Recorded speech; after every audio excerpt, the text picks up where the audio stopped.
तो दोस्तों शुरू करते हैं आज की इंफ्रा न्यूज। पहली खबर जो आ रही है वो है हमारी इंडियन कंपनीज के फॉरेन जाकर दूसरे देशों को मदद करने से रिलेटेड, जहां पर दिल्ली मेट्रो रेल कॉर्पोरेशन अब जाकर एल सेल्वाडोर के अंदर जो मेट्रो बन रही है उस लाइन का निरीक्षण करेंगे और टेक्निकल डिटेल्स को स्टडी करने का काम करेंगे और इनफैक्ट इस प्रोजेक्ट को ओवरसी भी करेंगे। ये 3 से 4 साल का प्रोजेक्ट है। अब दोस्तों DMRC हमारे देश की उपज है, हमने इसको सक्सेसफुली काम करते हुए देखा है। जब देश के अंदर दिल्ली में ये सक्सेसफुल हुई तो कई सारे स्टेट्स के अंदर जो आज मेट्रो प्रोजेक्ट्स बनते हैं उनको भी DMRC ही जो है काफ़ी ज़्यादा मदद करती है, जिसके बाद में हमें DMRC का इन्वॉल्वमेंट कई दूसरे देशों में भी नजर आने लगा। और अब लैटिन अमेरिका के अंदर एल साल्वाडोर के अंदर जो सैन साल्वाडोर इनका कैपिटल सिटी है, वहाँ पे जो मेट्रो प्रोजेक्ट बन रही है उसको DMRC लीड कर रही है।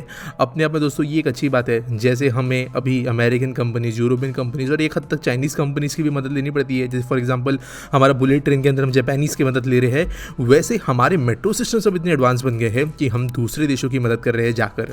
तो यहाँ पर एक बहुत अच्छी बात ये है और इंडिया का यहाँ पे ओवरऑल इंफ्रास्ट्रक्चरल इनपुट बेहतर बनाने के लिए काफी काम में आएगा। अगली खबर दोस्तों जो आ रही है वो महाराष्ट्र में बनने वाले वाधवन मेगा पोर्ट से है रिलेटेड, जहाँ पर कुछ चैलेंजेस यहाँ पे इस प्रोजेक्ट को मिले हैं प्राइम मिनिस्टर्स ऑफिस के जरिए। तो यहाँ पर कहा गया है कि प्रोजेक्ट को जो है वो हाइब्रिड एन्युटी मॉडल पर बनाया जाए और जो इन्वेस्टमेंट्स आ रहे थे इसको जो है काइंड ऑफ चेंज किया गया है। 76,220 करोड़ रुपीस का ये कंटेनर पोर्ट है और यहाँ पर जवाहरलाल नेहरू पोर्ट अथॉरिटी जो ऑलरेडी यहाँ का एग्जिस्टिंग बड़ा पोर्ट है और महाराष्ट्र मैरीटाइम बोर्ड, ये दोनों मिलकर कर रहे हैं। कैबिनेट क्लियरेंस की से जरूरत थी और अब देखो यहाँ पे जो है फाइनेंशियल मॉडल चेंज करने के लिए कहा गया है और यहाँ पर बेसिकली ये चिंता जताई गई है कि जो सस्टेनेबिलिटी होगी कार्गो हैंडलिंग और रेवेन्यू कलेक्शन के अंदर वो यहाँ पे शायद सही नहीं हो, सूटेबल ना हो और इसके लिए ये मॉडल चेंज करने को बोला है। अब देखते हैं गवर्नमेंट इसके लिए क्या करती है। अगली खबर दोस्तों जो आ रही है वो है हमारे देश के इंफ्रास्ट्रक्चर प्रोजेक्ट को मिले हुए एक और बैक डिसीजन से रिलेटेड, जहां पर सुप्रीम कोर्ट ने ये कहा है कि 4 साल पहले जो एक नोटिफिकेशन जारी हुआ था जहां पर गड्ढा खोदने के लिए एनवायरमेंटल क्लियरेंस की जरूरत नहीं थी,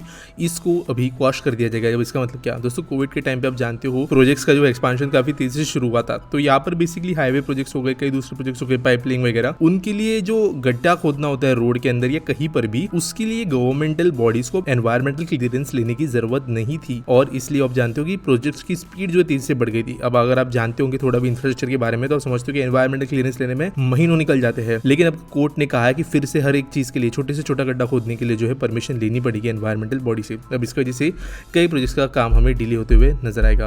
आज के आसपीटी सवाल के बारे में बात करें तो जुमन देरवी पूछते हैं नॉर्थ ईस्ट को मैन्युफैक्चरिंग हब क्यों नहीं बना सकते। तो दोस्तों यार यहाँ पे किसी ने बोला नहीं है नहीं बना सकते। इनफैक्ट अभी रिसेंटली अगर हम देखें तो देश के अंदर जो सबसे बड़े इन्वेस्टमेंट्स हुए हैं सेमीकंडक्टर के अंदर, उसमें से one of the biggest investment 70,000 crore का जो है आसाम में हुआ है, नॉर्थ ईस्ट में ये वो है। लंबे समय तक जो है नॉर्थ ईस्ट को मैन्युफैक्चरिंग के लिए हब क्यों नहीं माना जा रहा था, बहुत रीजंस थे। इंसर्जेंसी थी, कभी भी यहाँ पर अच्छे रोड कनेक्टिविटी, अच्छी रेल कनेक्टिविटी नहीं बनाई गई, इंडस्ट्रियल पॉलिसी जो है वो इंडस्ट्री को प्रमोट करने वाली नहीं थी। धीरे धीरे जैसे चीजें बन रही है वैसे वैसे नॉर्थ ईस्ट के अंदर भी मैन्युफैक्चरिंग हब बन रहा है। समय लगेगा। बाकी जो स्टेट्स है गुजरात, महाराष्ट्र, तमिलनाडु, कर्नाटक, ये ऑब्वियसली काफी आगे है, तो यहाँ पे नॉर्थ ईस्ट को यहाँ पे ये एनवायरमेंट डेवलप करने में मदद मिलेगा। नॉर्थ ईस्ट में एनवायरमेंटल कंसर्न्स भी है जिसकी वजह से किस टाइप की इंडस्ट्री से यहाँ पे बन सकती है, ये भी बहुत सोच विचार करने के बाद में ही समझ में आएगा और अकॉर्डिंगली जो इंडस्ट्रियल पॉलिसी है वहाँ की डिजाइन की गई है। उम्मीद है आपको सवाल का जवाब मिल गया होगा। आज न्यूज़ थोड़ी कम थी। अगर आप न्यूज़ सबमिट करना चाहते हो अपने इलाकों से तो आप डिस्क्रिप्शन में दिए गए लिंक के जरिए न्यूज़ सबमिट कर सकते हो और मिलेंगे अगले वीडियो में।